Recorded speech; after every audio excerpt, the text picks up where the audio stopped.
మహాపురుషులు. వారి చుట్టూ ఎప్పుడూ వారి ఇంట్లో తిరుగుతూ ఉండేది అమ్మవారు. ఆఖరికి ఆయన శరీరం పడిపోయినప్పుడు ఆయన శరీరానికి అగ్నిహోత్ర సంస్కారం చేస్తే అప్పుడు ఆయన శరీరాన్ని విడిచిపెట్టి ఆ కట్టెల మీద కూర్చుని ఫోటోలో కూడా పడింది ఆవిడ. ఆ చిట్ట చివరి ఫోటోలో ఆ బాలాదేవి పడింది కూడా.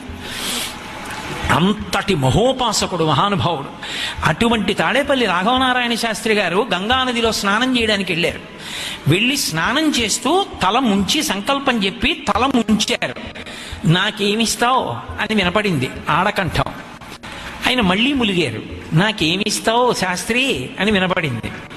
మూడో మాట ములిగారు. శాస్త్రి నాకేమిస్తావు అని వినపడింది. ఓ గంగమ్మ ఏమైనా ఇమ్మని అడుగుతోంది. అమ్మ కదూ, పరమ భాగవతోత్తములైన వాళ్ళు స్నానం చేస్తే గంగమ్మ ఇప్పటికీ పలుకుతుంది, నన్ను నమ్మండి.